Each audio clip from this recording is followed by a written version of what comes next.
오늘 본문의 말씀을 통해서 크리스찬이 된다는 것은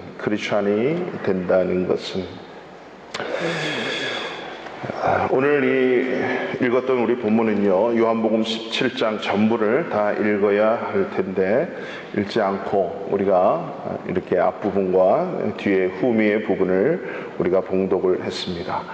요한복음 17장은 예수님의 대제사장적인 중보기도다, 이렇게 얘기를 하기도 합니다. 우리가 흔히 예수님께서 십자가에 달리시기 위해서 잡히시던 날 밤에 겟세마네 동산에서 땀방울이 핏방울이 되듯이 기도하셨던 그 기도의 모습과 내용을 우리가 잘 알고 있습니다. 그 기도의 내용들을 겟세마네 동산에서 예수님도 인간의 연약한 몸으로 그 십자가의 잔이라고 하는 그 자기의 일, 그것이 할 수만 있다면 인간의 연약함을 보이시고 하나님 앞에 기도하는 장면, 그렇지만 하나님의 뜻, 아버지의 뜻대로 되기를 원한다고, 그런 기도의 장면들은 우리가 잘 알 수 있고, 또 예수님께서 제자들에게 그렇게 말씀하셨습니다. 너희는 이렇게 기도해라. 그러니까 어떻게 기도해야 되는지 그 기도의 내용에 대해서 쭉 말씀을 해 주신 장면을 기억합니다. 그러나 오늘 요한복음 17장에는 공관복음, 즉 마태, 마가, 누가, 요한복음, 그리고 마태, 마가, 누가, 복음까지 그 어떤 복음서에도 나타나지 아니하는 그 예수님의 대제사장적인 중보기도가, 그것도 아주 길게 오늘 이 본문의 말씀으로 우리에게 주어졌습니다. 여러분, 기도를 어떻게 해야 되나 모르면 이 17장 1절부터 26절까지만 되풀이해서 읽으시면 돼도, 주님의 기도가 이런 기도였구나, 즉 이 기도는 너희는 왕같은 제사장이요 라고 하신 주님의 말씀처럼 저와 여러분들이 이 세상에 택하신 족속으로 거룩한 백성으로 왕같은 제사장으로 살아가는 저와 여러분들이 이 세상을 살아가면서 기도해야 될 기도의 내용이라고 하는 거죠. 예수님의 대제사장적인 중보기도가 저와 여러분의 기도가 되어야 되고, 뿐만 아니라 이 기도를 이루어가는 대상이 누구냐? 바로 저와 여러분이 이 기도를 이루어내야 된다는 말씀입니다. 그런 측면에서 이 기도를 이루는 자들이 누군가? 바로 크리스찬, 그리스도인이라고 하는 것입니다. 이 크라이스트라고 하는 단어에 INL을 붙여가지고 크리스찬이라고 하는 단어를 우리가 쓰는데, 바로 그리스도를 따라가는 사람, 그리스도가 말씀하신 대로 사는 사람을 크리스찬이라고 하는 것입니다. 저와 여러분은 예수 그리스도를 믿음으로 말미암아 크리스찬이 된 줄로 믿습니다. 그렇다면 이 크리스찬의 삶들은 오늘 예수님께서 그렇게도 간절히 기도하셨던 그 기도의 내용의 말씀대로 사는 것이 크리스찬이라고 하는 것입니다. 그 크리스찬의 정체성이라고 하는 것은 바로 우리의 삶이 주님의 기도하셨던 것처럼 이루어가는 삶, 이것이 진정한 크리스찬이라고 하는 것이지요. 이 땅에 태어난 인간이라면 누구나가 한 번쯤은 그런 질문을 많이 해보셨을 거예요. 저도 그런 질문들을 수도 없이 해봤습니다. 나는 누구인가? 나는 어디서부터 와서 어디로 갈 것인가? 내 인생의 가장 소중한 가치가 무엇인가? 그리고 내가 죽으면 이후에는 어떻게 될 것인가? 여러분, 이런 질문은 한 번도 안 해봤다면 아마 다 한 번쯤 해보셨을 거예요. 숱한 이 땅 위에 철학자들이나 그런 사회학자들이나 태어난 수많은 위인들, 모든 인간들이라면 나는 누구인가? 어디서부터 왔고 어디로 가는가? 근데 그 질문을 계속 해봐야 결국 답을 못 찾아요. 왜 그렇죠? 내 인생의 주인이 내가 아니에요. 저는 그런 분을 봤어요. 핸드폰을 막 이렇게 들고 가다가 핸드폰이 잘 안 들려. 그리고 잘 고장이 나고. 그러면 이 핸드폰을 어떻게 해야 되죠? 물었더니 새로 사면 되죠. 새로 사면 돼요. 근데 어떤 분들이 핸드폰이 자꾸 안 들리니까 이 핸드폰 이러는데, 그러지 말고 이 핸드폰을 만든 이게 우리 삼성 LG에 갖다 드리면 돼요. 애프터 서비스 센터에 갖다 드리면 이것이 뭔지 새로 사야 되는지 고쳐지는지. 이 핸드폰이 왜 이러냐, 핸드폰이 뭐가 이러냐라고 해봐야 아무런 해답이 나오지 않아. 우리 인생이 내가 왜 이렇게 살아야 되지? 내가 누구이지? 내가 뭐지? 나 이러면 해답 결코 찾을 수 없습니다. 나를 만드신 그분께 물어봐야 돼요. 그러니까 하나님이 누구시고 나를 만드시고 나를 보내신, 아니 최소한 내가 내 마음대로 이 세상에 오지 않았다면 나를 있게 한 그분에게 물어봐야 되는 거죠. 첫 번째는 이 땅의 부모님에게 물어봐야 돼요. 엄마 아빠가 누구지요? 그 엄마 아빠를 알면 내가 누구인지 보이듯이 이 인생의 주인이신 예수를 알고 하나님을 알면 내 인생이 보이고요, 내가 살아가는 이 세상이 보이고 왜 이 땅에 이러한 일들이 일어나야 되는지 그것이 보여요. 그리고 이 세상에서 가장 가치 있는 일이 무엇인지 그것이 보여지는 거예요. 그러니까 우리 기독교는 해답 있는 인생을 살아가는 거지 해답을 찾으려고 살아가는 인생이 아니다 라고 하는 것을 제가 수도 없이 말씀드립니다. 그런 자들이 예수를 만나서 크리스찬, 그리스도인이 됐다는 것은요, 그야말로 놀라운 삶의 변화라고 하는 것이거든요. 그러면 진정한 크리스찬이 된다는 것, 그 크리스찬이 된다는 게 뭔가? 우리 유치부 유년부가 저기서 예배드리지만 늘 한때 열심히 불렀던 그 찬양의 노래가 있어요. 혹시 기억나세요?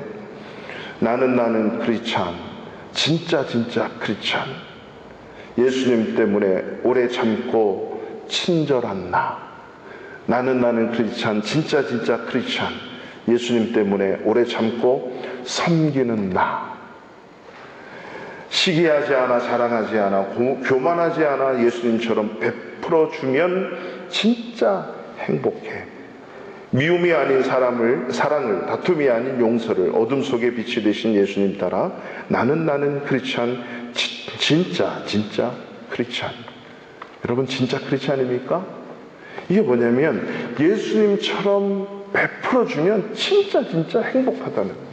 예수님처럼 베풀며 살지 않으니까 행복하지가 않은 거예요.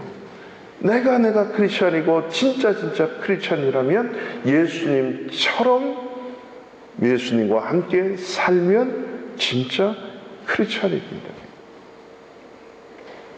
오늘 이 본문의 말씀을 통해서 예수님이 그렇게 기도하셨던 그 기도의 응답이 저와 여러분 한 사람 한 사람을 통해서 이루어지는 크리스찬의 삶이 되시기를 주님의 이름으로 축원합니다. 오늘 이 요한복음 17장에는 예수님이 크게 세 가지 영역에서 기도하고 계십니다. 첫 번째는 자기 자신을 위해서 기도해요. 17장 1절에서 5절까지는 예수님이 자기 자신을 위해서 기도하는 거예요. 하나님 아버지, 나를 영화롭게 하소서. 나로 통해서 하나님 아버지를 영화롭게 해주십시오. 자기 자신의 영광된 삶을 위해서 기도하고 계세요. 두 번째로 6절에서 19절까지는 그 예수를 믿고 따르는 12제자들, 그리고 70여의 제자들, 예수님을 따르는 그 현재 예수님을 따르는 제자들을 놓고 기도하는 거예요. 그리고 나머지 세 번째 영역에서는 아직도 예수를 믿지 아니하는 자들, 즉 12제자를 통해서 앞으로 자기의 따르는 사람들을 통해서 믿게 될 그들을 위해서 20절부터 26절까지 기도하는 거예요. 즉 다시 말해서 이 20절부터 26절의 기도는요, 오늘날 이 순간에 예수 믿는 저와 여러분을 위해서 예수님이 이미 기도하신 내용이에요. 뿐만 아니라 저와 여러분을 통해서 예수 믿게 될 그 사람들을 위해서 지금도 예수님은 기도하고 계신 거죠. 자기 자신과 예수님과 함께하는 12사도들과 그리고 앞으로 12사도들을 통해서 예수 믿지 아니하는 사람, 예수 믿은 사람들을 위해서 기도한 내용이 바로 대제사장적인 중보 기도, 그 기도의 영역이었다는 거죠.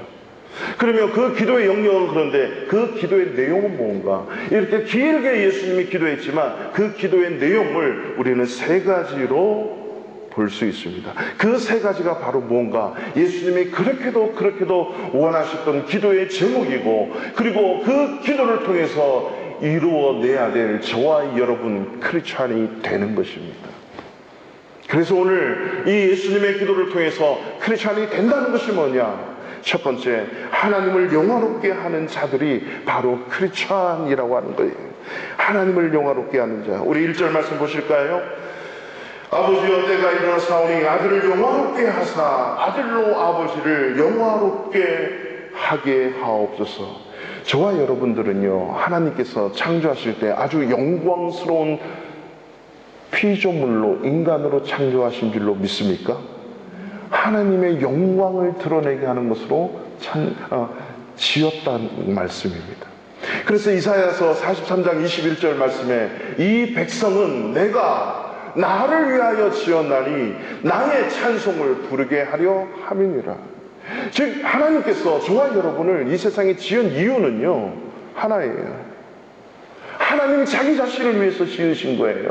그리고 하나님의 찬송을 부르게 하기 위해서 저와 여러분을 이 세상에 지으셨대요.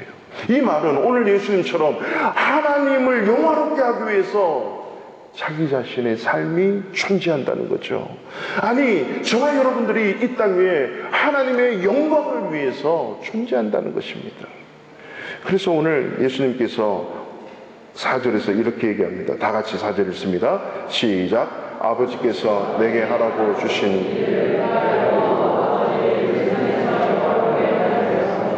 아멘. 아버지께서 내게 하라고 주신 일을 내가 이루어 아버지를 이 세상에서 영화롭게 했다.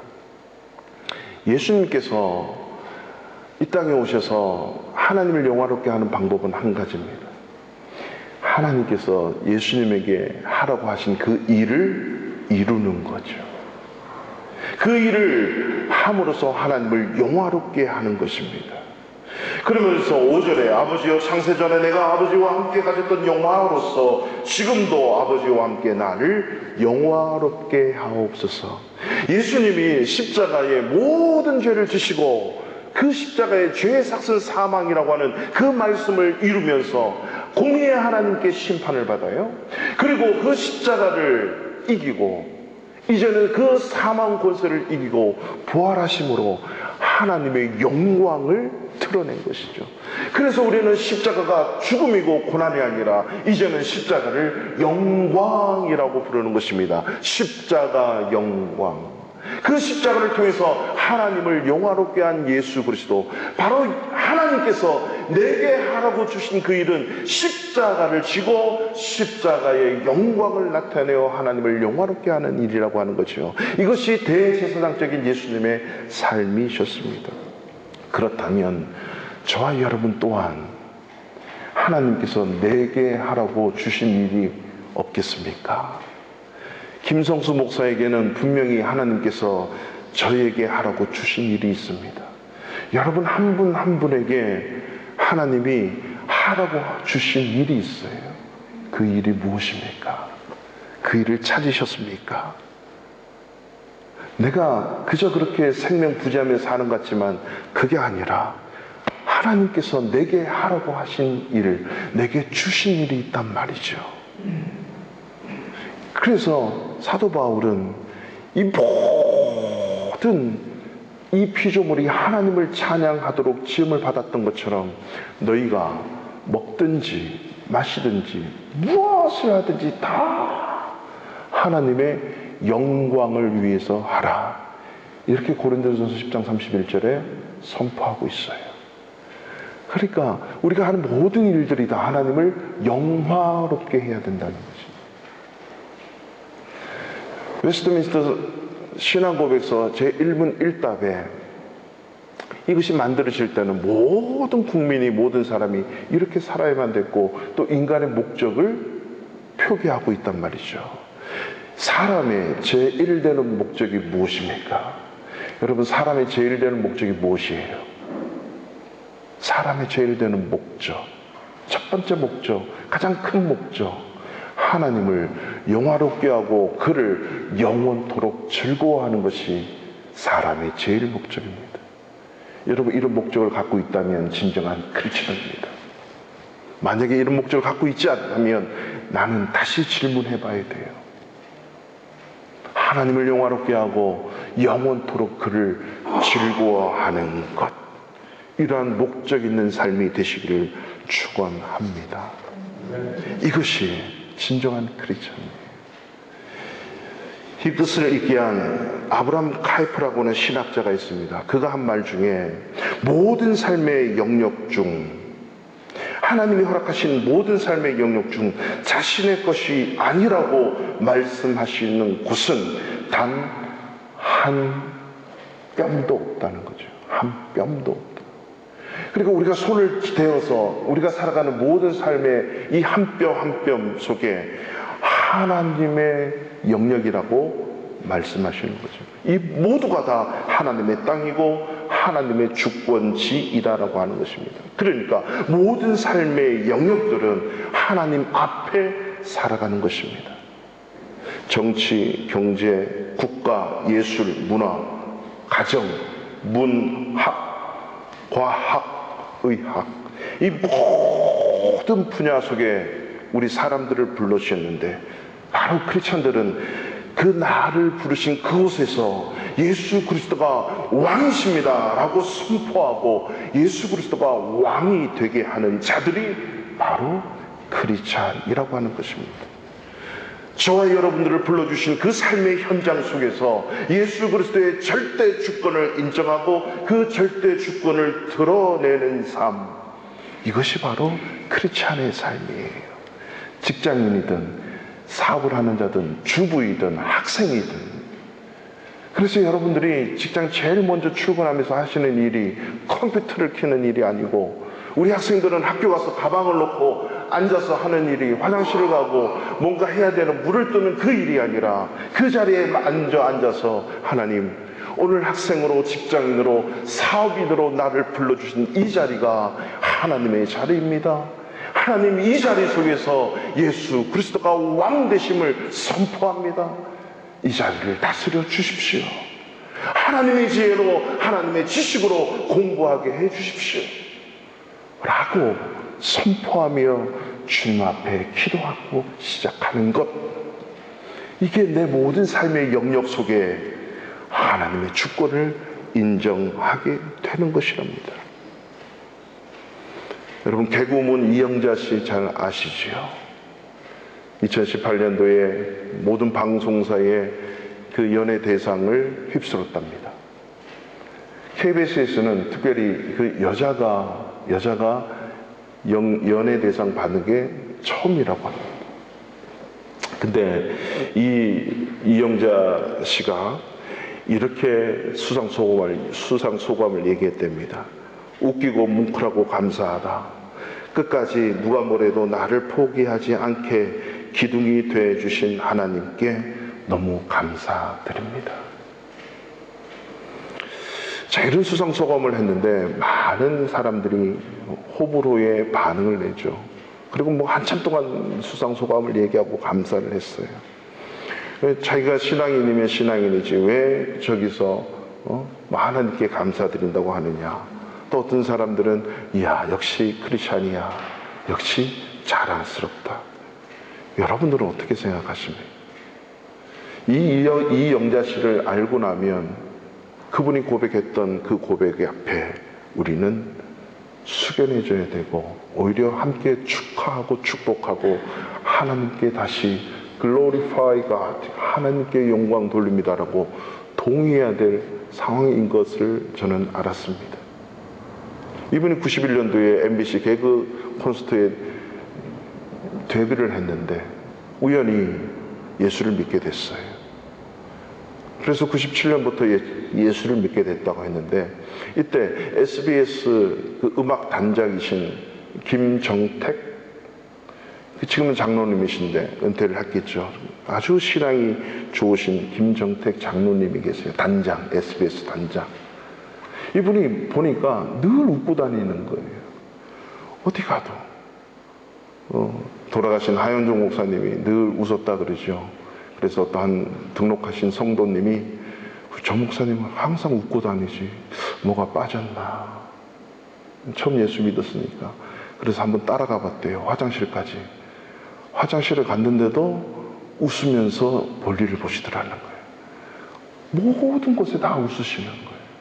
그래서 김정택 이 장로님이 늘 웃고 다니는 걸 보고 이 이영자 씨가 물었대요. 개그 우먼이니까 개그스럽게, 단장님 혹시 숨겨놓은 애인이 있으세요? 물었대요. 그랬더니 웃으면서 막 물었대요. 왜 그렇게 웃고 다니세요? 물었더니 예수 믿고 교회 다녀봐. 늘 웃을 일밖에 없어. 예수 믿고 교회 다녀봐. 근데 예수 믿고 교회 다녔는데 여러분 웃을 일이 많이 있습니까? 제가 우리 안내위원들한테 부탁을 했는데 실행을 했는지 모르겠지만 저 앞에서 걸어오실 때 웃지 않고 교회에 오시는 분들은 무조건 100 주어티씩 받아라. 웃고 교회 올 수 있도록. 그래도 안 웃으시는 분들은 아마 웃음을 좀 이렇게 저축해 두신 것 같아. 웃어야 돼요, 웃어.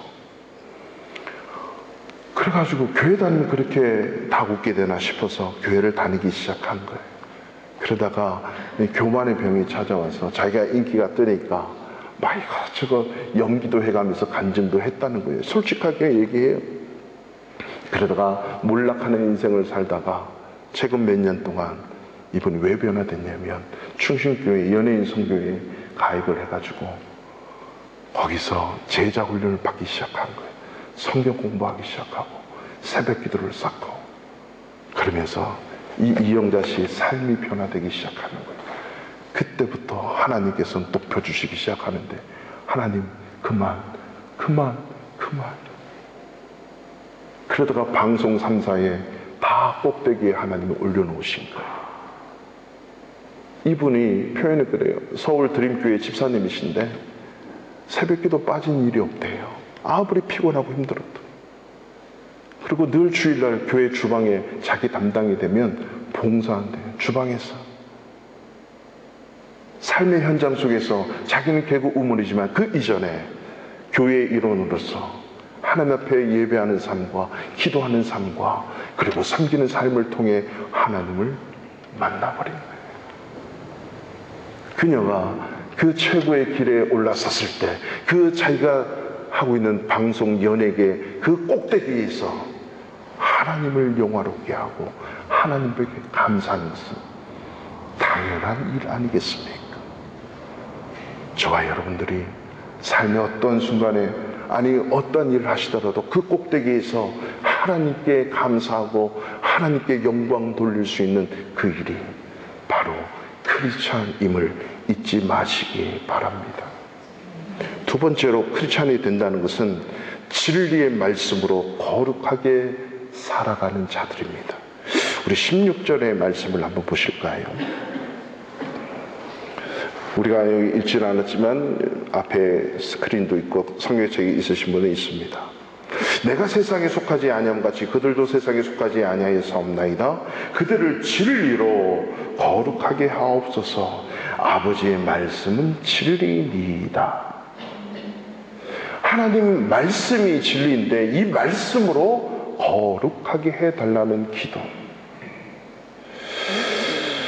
18절에 보면 아버지께서 나를 세상에 보내신 것 같이 나도 그들을 세상에 보내었고 또 그들을 위하여 내가 나를 거룩하게 하옵나니 이는 그들도 진리로 거룩함을 얻게 하려 함이니이다. 하나님께서 나를 거룩한 게 아니처럼 나도 저들을 거룩하게 하는데 하나님의 진리의 말씀으로 거룩하게 했다는 것입니다. 지금 예수님께서 기도하시면서 하나님의 진리의 말씀으로 저들을 거룩하게 해주시고 앞으로 저들을 통해서 예수 믿는 모든 사람들도 하나님의 말씀인 진리로 거룩하게 해주십시오. 그러면 크리스찬이라고 하는 것은 바로 이 하나님의 말씀을 가지고 내 삶의 거룩을 만들어가는 삶. 하나님께서 이스라엘 백성들을 출애굽시켜서 그들에게 요구하신 내용, 법을 주시면서 율법을 주시면서 내가 거룩하니 너희도 거룩해라. 여러분 거룩이 무슨 말입니까? 구별되는 거예요. 똑같은 인생을 살아도 삶이 다른 거예요. 똑같은 것을 먹어도, 똑같은 일을 해도, 똑같은 위치에 있어도, 똑같은 곳에 살아도 삶이 구별되는 것. 어떻게 구별됩니까? 하나님께서 말씀해 주시는 말씀대로 살아가는 것. 이것이 거룩한 것입니다. 그래서 거룩은요, 하나님의 성품이자 하나님의 피조물의 성품이고, 그리고 우리 크리스찬들이 살아가는 삶의 방식이 거룩이에요. 이 거룩은 말씀과 기도 외에는 거룩이 있어질 수가 없대요. 디모데전서 4장 5절에 오직 말씀과 기도로 거룩하여 지니라. 여러분, 삶이 달라지는 것은 말씀과 기도 외에는 없다는 것을 믿으셔야 됩니다. 무엇이 여러분의 삶을 거룩하게 합니까? 인격이고 도덕이고 윤리적으로 사회적 위치가 여러분을 거룩하게 한다고요? 아닙니다. 살아계신 하나님의 말씀, 그리고 그 말씀을 붙들고 기도하는 자들을 많이 구별된 삶, 거룩한 삶을 살 수 있습니다. 그렇기 때문에 크리스찬이라고 하는 것은 말씀과 기도가 없이는 크리스찬이 되기가 힘들어요. 아니, 이미 크리스찬인데 그 크리스찬의 삶이 되어지기 위해서는 말씀과 기도의 삶을 선택하셔야 돼요. 오늘 어떤 집사님께서 딱 교회 주차하시고 오시는데, 집사님 교회 오시는 게 짧아지셨죠? 그랬더니 집사님이 그런 말씀을 하시는 거예요. 교회에 오는 것은 짧아졌고 기도하는 시간은 길어졌습니다. 할렐루야. 여러분, 말씀과 기도의 시간이 길어져야 크리스찬으로 어떻게 살아야 될지. 예수 잘 믿든요, 다 대통령 됩니다. 최고의 학자가 될 수 있어요. 최고의 부자도 될 수 있습니다. 최고의 권력자도 될 수 있습니다. 최고의 인텔리전트한 교수도 되고 학자도 과학자도 의사도 될 수 있어요. 그곳에서 하나님을 파는 게 아니에요. 이영자 씨는 자기가 그렇게 됐을 때 본인이 고백합니다. 자기가 높이 올라갔을 때 하나님을 팔았다. 그리고 맨 바닥에 던져졌을 때 그때 하나님을 만났다. 그리고 꼭대기에 올라갈 때 자기가 올라갔지만 맨 바닥에 내려갔더니 하나님이 올리시더라. 그때 하나님을 선포하는 것, 이게 거룩입니다. 거룩은 내가 만들어가는 것이 아니라 예수님처럼 무릎으로 기도할 때 말씀이 역사되고 말씀 붙들고 나갈 때 그 거룩은 이루어지는 것입니다.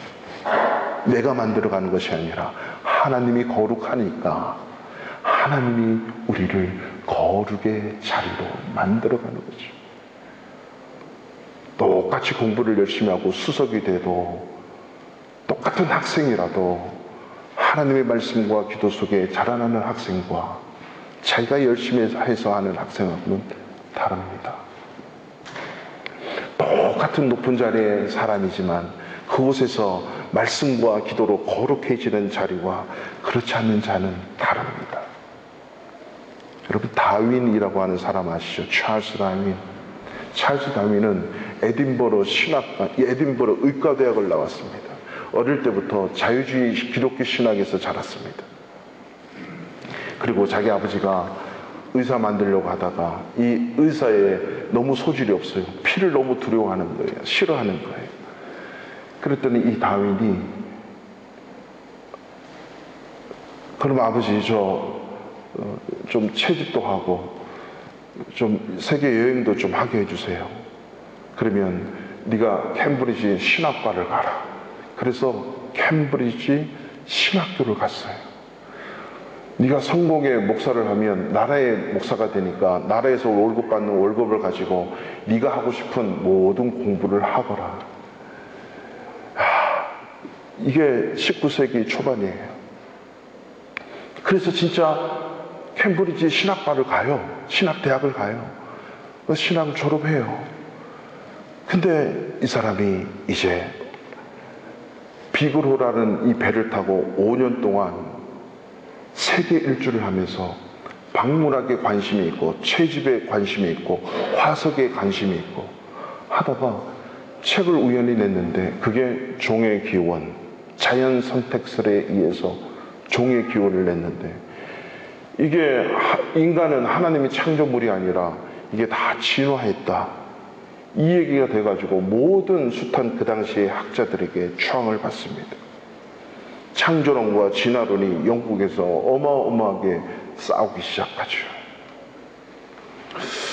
왜 이런 일들이 일어났냐면 우리는 이 영국 그 당시 상황을 알아야 돼요. 18세기에 산업혁명이 일어나면서 19세기 초반을 휩쓸었던 그 산업혁명의 영향에 의해서 인본주의, 명예계몽주의, 이성주의, 과학적인 합리주의 사고가 이 영국 땅을 휩쓸어버리고 유럽을 휩쓸기 시작한 거예요.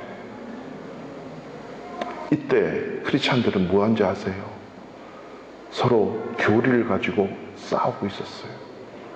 윌리엄 캐리라고 하는 이 숱한 신학자들이 나타나면서 아니 그냥 신학생들이 나타나면서 성경을 보니까 너무나도 달리 가고 있어요. 그 당시에 18세기, 19세기 초반에 이 영국 기독교는 몰락의 길을 걷고 있었는데 반면에 한쪽에서는 선교의 부흥이 일어나고 있었던 이 시기와 맞불려 가지고 숱한 논쟁을 했는데 그 논쟁했던 수많은 신학자들, 목사님들, 교회 목사님들은 그 교리를 가지고 논쟁하기 시작하는 거예요. 이 진화론과 논쟁을 하면서 어떻게 얘기했냐면요. 우리가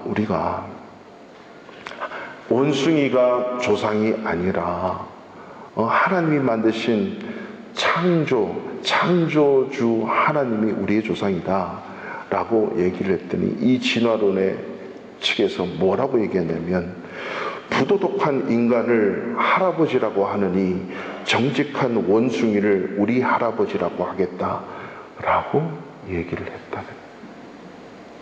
그만큼 크리스찬들이 말씀의 진리의 말씀으로 거룩한 삶을 살지 않은 거죠. 찰스 다윈이라고 하는 이 사람도 의대를 나왔고 신학교를 나왔던 영국 성공의 목사예요. 말씀을 그 어디에도 진화론을 얘기하고 있지 않지만 자기가 이성과 합리적과 과학적인 자기만의 논리로 인해서 인간은 창조가 아니라 진화됐다라고 자기의 논리를 펼쳐가는 거예요. 이것이 하나님의 말씀의 진리로 거룩하지 않은 자들의 삶 때문에 결국 기독교는 몰락한 거예요. 하지만 하나님은 절대 몰락의 길로 가지 않고 이 19세기에 전 세계로 뻗어지고 흩어지게 해서 하나님의 복음의 부흥의 운동을 19세기에 전 세계적으로 하나님께서는 일으키셨답니다. 마치 너희는 예루살렘과 유대와 사마리아와 땅끝까지 이르러 내 증인이 되라 라고 하신 말씀을 예루살렘 교회가 폭발적으로 부흥하면서 내 거 우리 교회만 안고 있다가 사도행전 8장 1절에 보니까 예루살렘에 큰 핍박이 나서 예루살렘과 유대와 사마리아와 땅끝까지 흩어지게 되었더라.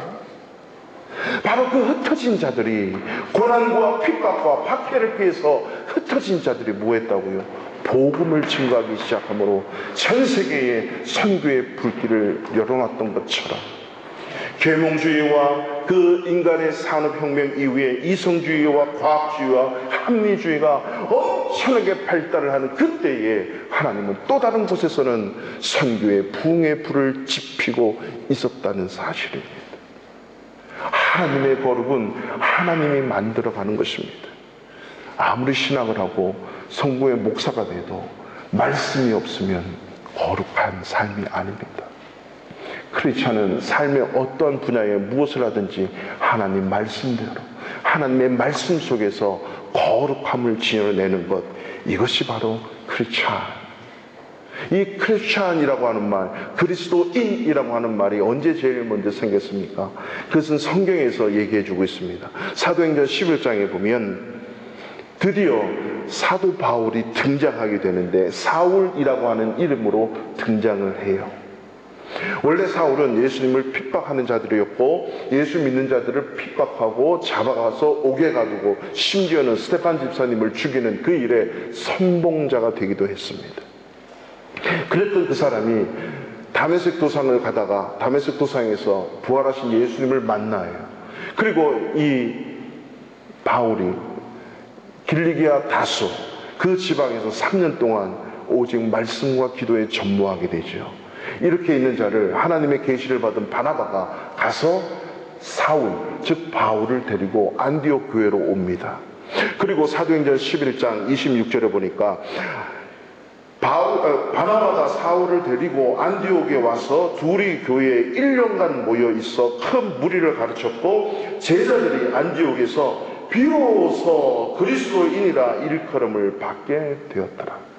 크리스찬, 그리스도인이라고 하는 이 단어가 바로 이 사도행전 안디옥 교회에서 말씀을 가르침받고 말씀을 배우고 말씀대로 살아낸 그 크리스찬들, 즉 예수 믿는 사람들로 말미암아 역시 저 사람은 크리스찬이야, 역시 저 사람은 그리스도인이야 라는 칭호를 받았대요. 저와 여러분이 세상에 살아가면서 일주일을 살아가면서 예수 안 믿는 옆 사람이 당신 크리스찬이군요, 예수 믿는 사람이군요, 이런 억양으로 들려줘야지 당신이 예수 믿는 사람이야? 당신이 목사야? 이렇게 들리면 안 되겠죠. 당신이 역시 바르샤바 한인교회 목사님이시군요, 당신이 바르샤바 한인교회 목사야? 이 억양이 다르죠. 다른 말은 똑같은데 여러분 어떠한 뉘앙스로 들려지기를 원하십니까?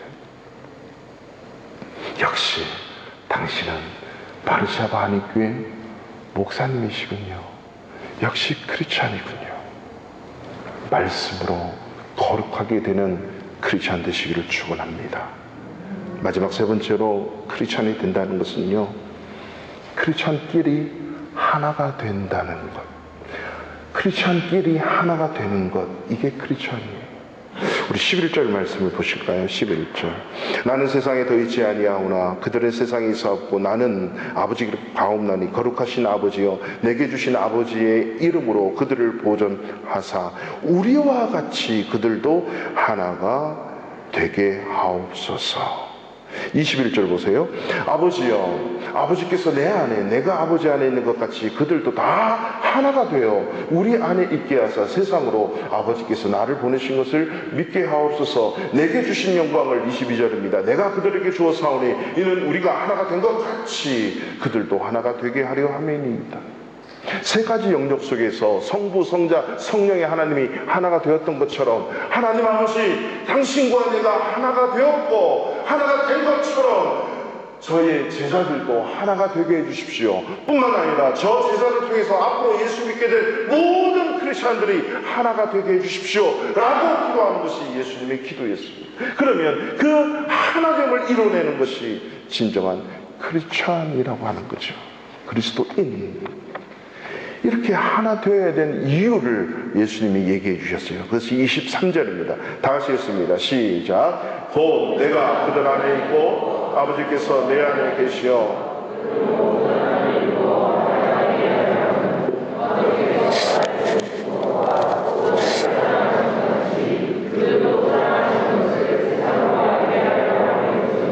아멘.